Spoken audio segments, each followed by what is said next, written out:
ഞാനിന്ന് വന്നിട്ടുള്ളത് ഒരു അറേബ്യൻ റെസിപ്പി ആയിട്ടാണ്. ഇത് ഞങ്ങൾ സൗദിയിലായിരിക്കുമ്പോൾ മിക്ക വ്യാഴാഴ്ചകളിലും കഴിക്കാറുള്ളൊരു റെസിപ്പിയാണ്. അത് കുബൂസിൻ്റെ കൂടെ ഇങ്ങനെ ഒപ്പി കഴിക്കാൻ നല്ല ടേസ്റ്റ് തന്നെയാണ്. അതൊരു പ്ലേറ്റിൽ, വലിയൊരു പ്ലേറ്റിലായിട്ടാണ് കിട്ടാറ്. അതിൽ ഹുമ്മൂസും ഫൂലും മുത്തബ്ബലും അങ്ങനെ മുട്ടയൊക്കെ ചേർത്തിട്ട് നല്ല ടേസ്റ്റുള്ളൊരു വിഭവം തന്നെ. അതൊക്കെ അതിലേക്ക് ഇട്ട് തരുന്ന ഐറ്റമാണ്. അതുപോലെ ക്യാരറ്റ്, ക്യാർ ഇതൊക്കെ പാടെ ഒരു സുർക്കിയിൽ ഇട്ടിട്ടും കിട്ടാറുണ്ട്. അപ്പോൾ നല്ല ടേസ്റ്റാണ് അത് കഴിക്കാൻ. അപ്പോൾ ഈ ഫൂല് പിന്നെ പയർ തന്നെയാണ്, പയർ കൊണ്ട് ഉണ്ടാക്കണ തന്നെയാണ്. അതുപോലെ ഹമ്മൂസ് കടല അരച്ചിട്ടാണ്. അപ്പോൾ അതെങ്ങനെ ഉണ്ടാക്കണത് നോക്കാം. ഇത്ര ഈസിയാണെന്ന് എനിക്കറിയില്ലേനു, ഞാൻ ആദ്യമായിട്ട് ഉണ്ടാക്കുകയാണ്. അതിന് വേണ്ടത് വെള്ളക്കടലയാണ്. വെള്ളക്കടല ഒരു വെള്ളത്തിലിട്ട് പൊതിർത്തണം. ഒരു 2 മണിക്കൂറോളം വെള്ളത്തിലിട്ട് പൊതിർത്തി കുക്കറിലിട്ട് വേവിക്കണം. ഒരുപാട് സമയം വേവിക്കൊന്നും വേണ്ട, ഒരു 2-3 വിസിലടിച്ച് വേവിച്ചെടുത്താൽ മതി. നമ്മൾ വെള്ളം ഒഴിച്ചിട്ട് അടുപ്പിൽ വെച്ചിട്ട് വേവിച്ചെടുക്കാം. ഇത് ഫലസ്തീനികളും ജോർദാനികളും ഒക്കെ ഫേവറേറ്റ് ഒരു ഫുഡാണ്. അപ്പോൾ അതിലേക്ക് വേണ്ടത് വെളുത്ത എള്ളാണ്. ഇത് നമ്മൾ ഇവിടെ വൈദ്യശാലയിലൊക്കെ കിട്ടും. ഞാനിത് സൗദിയിൽ നിന്ന് വന്നപ്പോൾ കൊണ്ടുവന്നതാണ്. ഇതൊന്ന് നമുക്ക് വറുത്തെടുക്കണം. പേസ്റ്റ് ഇപ്പോൾ ഇവിടെ കിട്ടും തോന്നുന്നു സൂപ്പർ മാർക്കറ്റിലൊക്കെ. തേയിന എന്നാണ് പറയുക അതിൻ്റെ പേസ്റ്റിന്. വെള്ളെള്ളിന് തേയിന എന്നാണ് പറയുക. അപ്പോൾ അത് അരച്ചത് കിട്ടും തോന്നുന്നു. ഞാൻ വെളുത്ത എള്ള് വറുത്തിട്ട് മിക്സിയിൽ പേസ്റ്റാക്കി അടിച്ചെടുത്തതാണ്. അപ്പോൾ ഇതേപോലെ ചട്ടിയിൽ ഇട്ടിട്ട് ഒരു മൺചട്ടി, ഞാനൊരു പത്തിരിച്ചട്ടിയിലാണ് ഇട്ട് വറുക്കുന്നത്. ഫ്രെയിം പാനിലാണെങ്കിലും കുഴപ്പമൊന്നുമില്ല. അത് കൈയെടുക്കാതെ ചെറിയ തീയിൽ വേണം വറുത്തെടുക്കാൻ, കരിഞ്ഞ് പോവരുത്. കുറേ സമയം ഇങ്ങനെ ആ ചൂടിൽ ഇങ്ങനെ കടന്നിട്ട് വറുത്തെടുക്കണം. കരിഞ്ഞാൽ അതിൻ്റെ ടേസ്റ്റ് പോവും. ഇപ്പോൾ നമ്മുടെ എള്ള് ഇവിടെ വറുത്തെടുത്തിട്ടുണ്ട്. ഇതേപോലെ ഈ ഒരു കളറിലാണ് വറുത്തെടുക്കേണ്ടത്. കരിഞ്ഞ് പോകരുത്. കരിഞ്ഞ് പോയാൽ എള്ള് കഴിക്കും. കയ്പ്പ് രസം ഉണ്ടായാൽ ഈ ഒരു ഇതിന് ടേസ്റ്റ് ഉണ്ടാവില്ല. അപ്പോൾ ഞാനതൊന്ന് പൊടിച്ചെടുത്തിട്ടുണ്ട്. ഇനി നന്നായിട്ട് ഒന്ന് അരച്ചെടുക്കണം.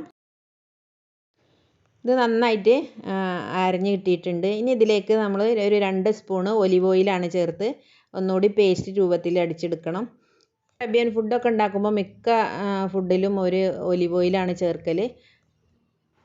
ഇപ്പോൾ 2 സ്പൂൺ ഒലിവ് ഓയിൽ ചേർത്തിട്ട് ഇത് നന്നായിട്ടൊന്ന് അടിച്ചെടുക്കണം ഒരു പേസ്റ്റ് രൂപത്തിൽ. ഇപ്പോൾ നന്നായിട്ട് അടിച്ചെടുത്തിട്ടുണ്ട്.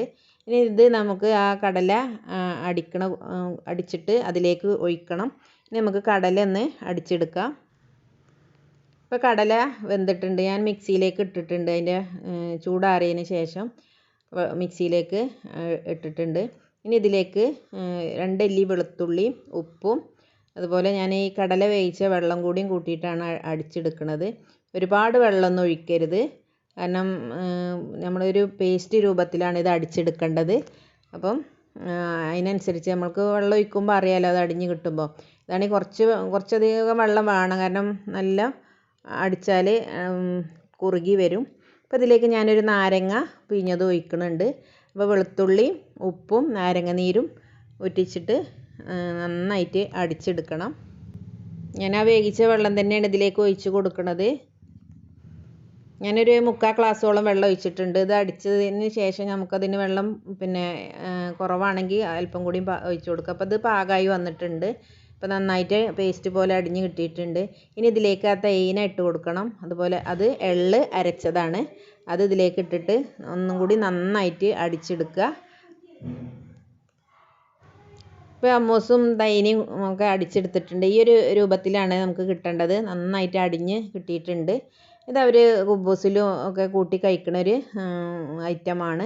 നമുക്ക് അങ്ങനത്തെ ഒക്കെ കറി ഒഴിച്ച് കഴിച്ച ശീലമുള്ളൂ. പക്ഷേ ഇങ്ങനെ ഈ ഒരു ഇതിൽ ഒപ്പി കഴിക്കാൻ നല്ല ടേസ്റ്റാണ്. അപ്പോൾ എല്ലാവരും ഈ രീതിയിലൊന്ന് ഉണ്ടാക്കി നോക്കുക. ഉണ്ടാക്കാൻ അത്ര വലിയ പണിയില്ല. ഞാൻ ഗൾഫിൽ നിന്ന് പോന്നിട്ട് പിന്നെ അങ്ങനെ കഴിച്ചിട്ടില്ല. അപ്പം ഇത് ഇത്ര ഈസിയാണെന്ന് എനിക്ക് അറിയില്ലായിരുന്നു. അപ്പം ഞാനും ഉണ്ടാക്കി. ഇതാ നമ്മളിങ്ങനെ ഇട്ടിട്ട് ഇതിൻ്റെ മുകളിലേക്ക് ജൈത്തൂൻ ഒഴിച്ചിട്ടാണ് കഴിക്കൽ. പിന്നെ കഴിക്കുമ്പോഴും അവർ ജൈത്തൂൻ ഒഴിക്കും. അതിൻ്റെ ഒരു ടേസ്റ്റ് വേറെ തന്നെ. എല്ലാവർക്കും ഒന്നും ചിലപ്പോൾ ഇഷ്ടപ്പെടില്ല. ഒലിവ് ഓയിൽ ഒഴിച്ചിട്ടില്ലെങ്കിലും കുഴപ്പമൊന്നുമില്ല, എന്നാലും ടേസ്റ്റ് തന്നെയാണ്. അപ്പോൾ എല്ലാവരും ഈ രീതിയിൽ ഉണ്ടാക്കി നോക്കുക. ഇൻഷാ അള്ളാ അടുത്തൊരു വീഡിയോയും വീണ്ടും കാണാം. Thank you.